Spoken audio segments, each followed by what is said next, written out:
अस्सलाम वालेकुम दोस्तों, मैं इरफान अवान पाकिस्तान के शहर लाहौर से हाज़िर खिदमत हूँ। तो आज मैं आपके साथ शेयर करने जा रहा हूँ एक इंडियन रेसिपी जो इंडिया में बहुत फेमस है। उसके साथ-साथ आजकल पाकिस्तान में भी काफ़ी ट्रेंडिंग में है, मगर पाकिस्तान में काफ़ी वो आम जगह पे नहीं पाई जाती। इस वजह से मैंने सोचा कि मैं अपने चैनल पे उसकी रेसिपी आप लोगों के साथ शेयर कर दूँ, ताकि आप भी उसे एन्जॉय कर सकें। तो मैं बात कर रहा हूँ पाव वड़ा की। तो ये एक बहुत हेल्दी फूड है, आप भी ज़रूर ट्राई कीजिएगा। इससे पहले कि मैं अपनी रेसिपी स्टार्ट करूँ, आप मेरे चैनल को सब्सक्राइब कर दें और बेल आइकन के बटन को दबा दें, ताकि मेरे आने वाली तमाम वीडियोज़ आप तक बआसानी पहुँच सके। तो चलिए स्टार्ट करते हैं। तो दोस्तों, सबसे पहले हम लेंगे खूबसूरत सा पैन, उसमें शामिल करेंगे कुकिंग ऑयल।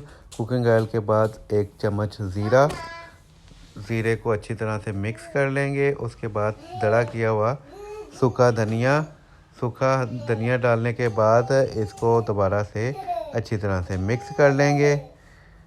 मिक्स करने के बाद हम इसमें शामिल करेंगे मसाला जात। सबसे पहले उसमें शामिल करेंगे नमक, नमक के साथ ही शामिल करेंगे सुर्ख मिर्च। उसके बाद शामिल करेंगे हम हल्दी पाउडर। और ये मसाला जात शामिल करने के बाद दोबारा अच्छी तरह से हम मिक्स कर लेंगे। और मिक्स करने के बाद हम इसमें पोटैटोज़ शामिल करेंगे। पोटैटोज़ को बॉईल करके मैंने अच्छे तरीके से मैश कर लिया था। मैश किए हुए पोटैटोज़ इसमें शामिल करके आप अच्छे तरीके से इसको मिक्स कर लें। तो ये हमारे आलू का मटेरियल जो है वो तैयार हो चुका है। अब इसको हम फ्लेम ऑफ कर देते हैं और इसको ठंडा होने के लिए रख देते हैं, और दूसरी साइड पे हम इसकी कोटिंग तैयार करते हैं। तो दोस्तों, कोटिंग के लिए सबसे पहले मैंने लिया है 3 चम्मच बेसन। उसमें हम शामिल करेंगे सबसे पहले हस्बे ज़रूरत अजवाइन, आधा चम्मच जो है सुर्ख मिर्च पीसी, और हस्बे ज़रूरत नमक। उसके बाद हम इसको अच्छे तरह से मिक्स करके इसमें शामिल करेंगे पानी। पानी आप पहले कोशिश किया करें कि थोड़ा ही डाला करें, फिर इसको अच्छी तरह से मिक्स कर लिया करें। अगर ज़रूरत पड़े तो फिर हस्बे ज़रूरत आप थोड़ा सा पानी मज़ीद शामिल कर लिया करें। वैसे मेरे ख़्याल में ये बहुत बेहतरीन कोटिंग तैयार हो गई है हमारी, इसमें मज़ीद पानी की ज़रूरत नहीं है। तो दोस्तों, एक खूबसूरत सा पैन लेके उसमें आप कुकिंग ऑयल डाल लें, और कुकिंग ऑयल को गर्म होने के लिए चूल्हे पे रख दें। जब तक कुकिंग ऑयल गर्म होता है, मैं जो अपने आलू का जो मटेरियल है उसके बॉल तैयार करता हूँ। बिस्मिल्लाह।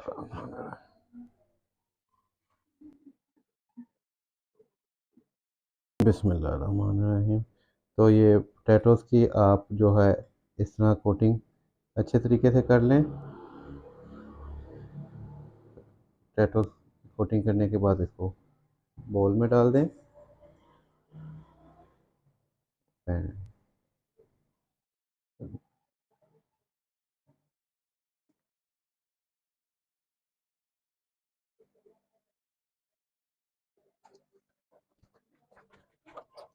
तो दोस्तों, जब तक हमारे ये पोटैटो बॉल्स फ्राई होते हैं, तब तक हम इसकी चटनी तैयार कर लेते हैं। तो उसके लिए हम एक खूबसूरत सा चटुबटा लेकर उसमें एक अदद बड़े साइज़ की हरी मिर्च डालेंगे। उसमें 2 पीस हम 2 जवे डालेंगे हम लहसुन के। एक छोटा टुकड़ा डालेंगे हम अदरक का, और उसमें शामिल करेंगे हम हरा धनिया और पुदीना। जब आप इसको थोड़ा सा कूट लेंगे, उसके बाद हम इसमें थोड़ा सा नमक शामिल करेंगे टेस्ट के लिए। तो दोस्तों, हमारी चटनी भी तैयार हो गई है, और दूसरी साइड पे हमारे पोटैटो बॉल्स भी रेडी हो चुके हैं। इनको एक प्लेट में निकाल लेते हैं। बिस्मिल्लाह।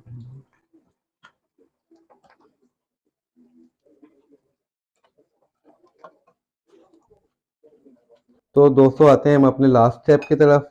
सबसे पहले आप बर्गर बन को इस तरह से काट लें कि इसका जो है मुंह ओपन हो जाए और सारा ना टूटे।